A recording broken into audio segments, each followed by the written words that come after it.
सवाई माधोपुर में भयंकर लाठीचार्ज में डॉक्टर किरोड़ी लाल जी घायल हो गए थे। उस समय के शर्मा एसपी थे, उनको गहरी चोटें आई थी। उसके बाद में उनको वर्षों तक इलाज के लिए दिल्ली, बॉम्बे ले जाता रहा, यहाँ तक कि अमेरिका भी इलाज के लिए लेकर गया था। और वो ऐसी चोट थी कि वर्षों तक वो भुगतते रहे, उनको चक्कर आते रहे, बीमार होते रहे। एक ऐसा दौर था कि उसमें मैं और मेरा परिवार बहुत तकलीफ में थे, लेकिन उस आदमी की इच्छा शक्ति थी, जीने का जीवट थे, गरीब लोगों की सेवा करने का जज्बा था। उन्होंने अपने आप को स्वस्थ किया और उन्होंने लोगों की सेवा में अनवरत चलते रहे। बीच बीच में जन आंदोलन में फिर उनको कई बार अस्पताल देखने पड़े। एक ऐसी स्थिति थी जिसमें बहुत ही तकलीफ पाई थी। अब मैं आपसे निवेदन करूंगा कि अब उनकी 71-72 साल की उम्र होगी।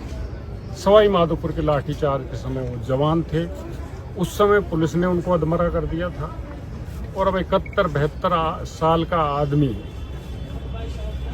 जो वीरांगनाओं को लेकर, उनकी मांगों को लेकर, उनके अधिकार को लेकर उनका साथ दे रहे थे, आंदोलन कर रहे थे, धरना दे रहे थे, तो पुलिस अचानक आई और रात को 3 बजे वीरांगनाओं को वहाँ से उठाकर ले गई।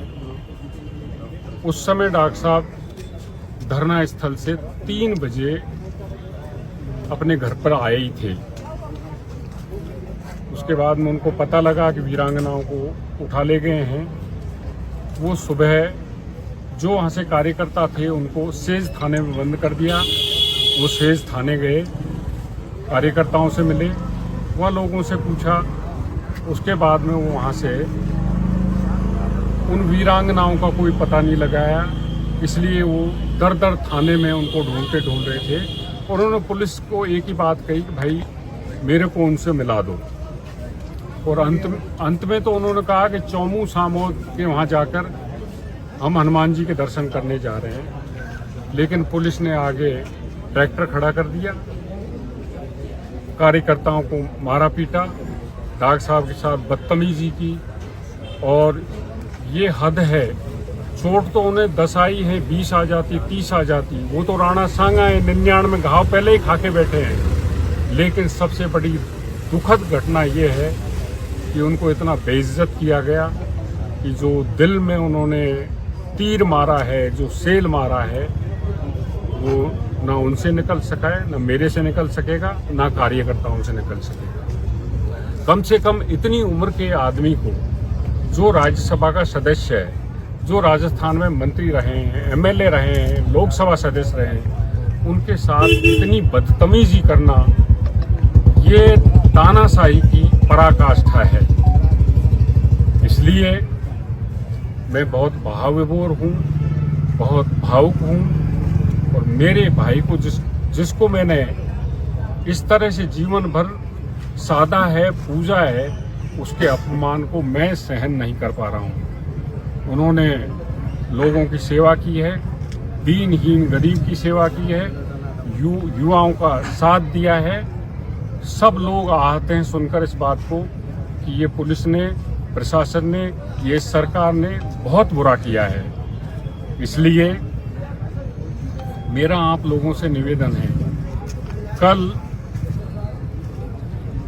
सिविल लाइन फाटक के पास ही भारतीय जनता पार्टी का ऑफिस है, वहाँ पर खुला मैदान है, उसमें आप लोग आएं। जो बाबा जीवन भर आपके लिए लड़ता रहा है, मैं हाथ जोड़कर निवेदन करता हूँ कि कम से कम उसको एक दिन आप दो, पूरी सामर्थ्य के साथ दो, पूरे जोश के साथ दो और पूरे जज्बे के साथ आप जयपुर आएं।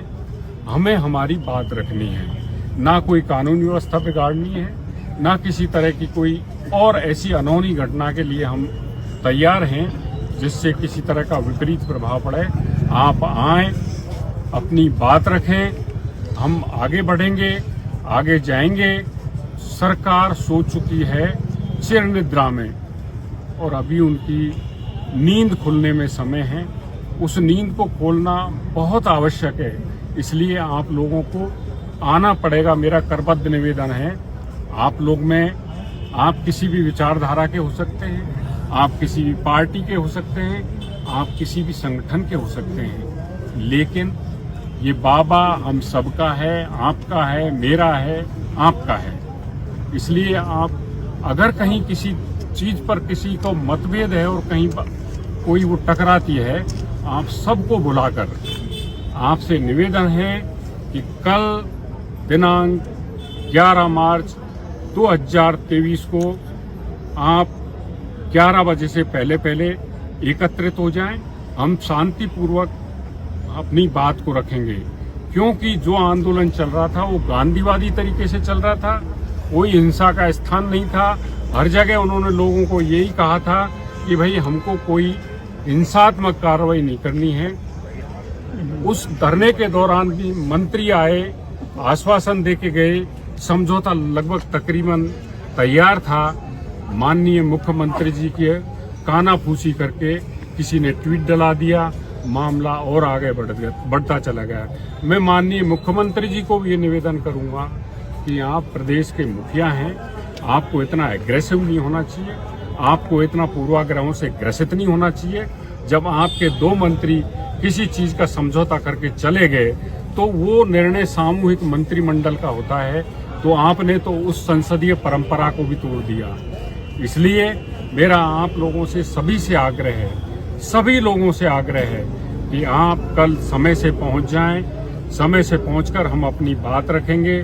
मेरा निवेदन है कि हमें इस अपमान का बदला लेना है। जिस बाबा ने आपके हर एक के लिए लड़े हैं, कम से कम आप एक दिन उनके लिए अवश्य दें। आपका कितना भी जरूरी काम हो सकता है, कहीं भी जाना हो सकता है, लेकिन कल के लिए सबको कैंसिल कर दें और आप आएं। आज मेरी आत्मा रो रही है, मैं अंदर से बहुत ज्यादा दुखी हूँ। मैं ऐसा कभी दुखी नहीं हुआ। पहली बार ही मैं सोशल मीडिया में आ रहा हूँ, पहली बार भी मैं मीडिया में आ रहा हूँ। मैं इन चीज़ों से बचता था, लेकिन आज मैं मजबूर हूँ, मैं बहुत ही परेशान हूँ, इसलिए मैं मीडिया में भी सामने आया हूँ। और इसीलिए मैं आप लोगों से निवेदन कर रहा हूँ कि हे भाइयों, इस अपमान का बदला लेना पड़ेगा और इस अपमान का बदला हम उनके कानों में आवाज़ देकर लेंगे, किसी हिंसा से नहीं लेंगे। इसलिए मेरा निवेदन है कि आप आएँ। अभी उनका स्वास्थ्य ठीक नहीं है, मैं SMS हॉस्पिटल में ही हूँ, अभी उनसे मिलकर आया हूँ। मैं कोशिश कर रहा हूँ कि ऑल इंडिया इंस्टीट्यूट दिल्ली से कोई डॉक्टर्स की टीम यहाँ आ जाए। अगर नहीं आती है तो मैंने यहाँ के मेडिकल सुपरिटेंडेंट और डॉक्टर का जो बोर्ड बनाया उनसे निवेदन किया है कि आप उन्हें रेफर कर दें। मैं दिल्ली लेके जाऊँगा, इलाज आवश्यक है। पहले जहाँ चोट आई थी वहाँ फिर चोट आ गई है, और ऐसा नहीं हो कि इस ढलती उम्र में उनके साथ में कोई घटना घट जाए। इसलिए आप उनके स्वास्थ्य की भी ईश्वर से दुआएं करें। और आपसे मेरा आग्रह है, कल निश्चित आए, मैं आपका इंतजार करूंगा, पलक पावड़े बिछाए रखूंगा। आप आए, निश्चित आए। बाबा तुम संघर्ष करो, हम तुम्हारे साथ हैं। बाबा तुम संघर्ष करो, हम